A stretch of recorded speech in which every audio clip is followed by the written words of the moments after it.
back up a little bit. All right, I'm here with my engine builder, Parker Whitlock here, and we've got 8 passes on this engine, and the engine works perfect. So, 8 passes on the engine. I pulled the valve covers off. Everything underneath the valve covers looks good. I have not run the valves yet, but there's nothing loose. The engine, the fastest it went was a 537 with a 9 in the 8th mile. Slowest it went was the 840, unless I did something stupid and slowed the car. 540, unless I did something stupid and slowed the car down, and that was on me. So the car repeated itself all weekend. What we're going to do is cut apart the oil filter now. We're going to see what we got in bearing life. So this is an oil filter cutter. Do not try to do this with a hacksaw or a whiz wheel. If you use a whiz wheel, you're going to add metal to the oil filter, and the idea is we want to see what metal is in the oil filter. You'll notice I sealed it in a bag, and I collected the oil I drained out of it. I ran it through a paint funnel or a paint filter just to look. So Parker right now is cutting it apart. We're going to take a look at what's going on inside of this filter. Hopefully a little bit of metal is normal, but we don't want to see any. And let's see what we got. I'm kind of excited about this.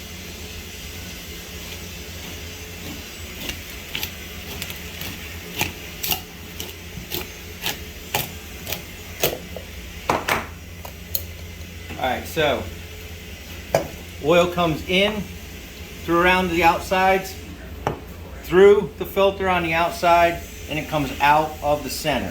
He's going to pull a rag really quick so he can lay it out. Some oil filters have a check valve. Some oil filters have a check valve inside of them. This oil filter does not need a check valve. It's mounted upside down. So the spring down inside is to keep the membrane of the filter pushed up against the base of the oil filter. We're looking inside of the filter for shiny metallic looking, and I'm not... There's a little bit, but not...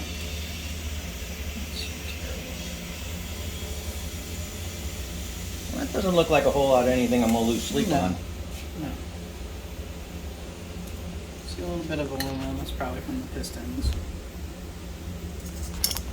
You got a magnet? So, looking inside, I don't know if you can see, there's a little bit of metallic. Nothing serious. What we're going to want to do is see if we can spot what it is. If it's aluminum, we know it's piston material, brand new pistons. If it's magnetized, then we have to consider maybe it's a side of the block.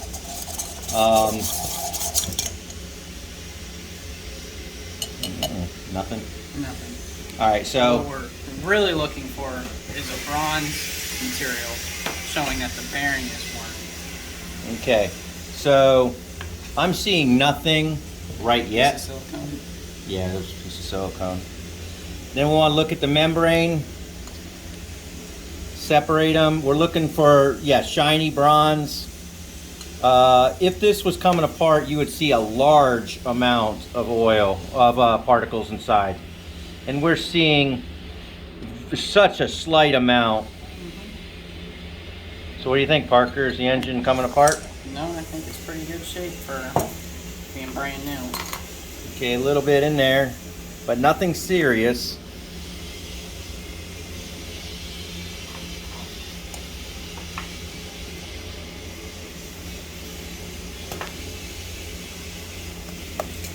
And just work your way around. You want to make sure that you don't see a lot of material. We started at this gap, work our way all the way around.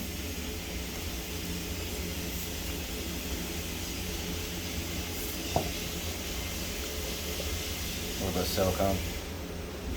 Yeah, a little bit of silicone from when, like a rear cap or something. Don't forget we run a vacuum pump on this thing, so we're sucking everything back into itself.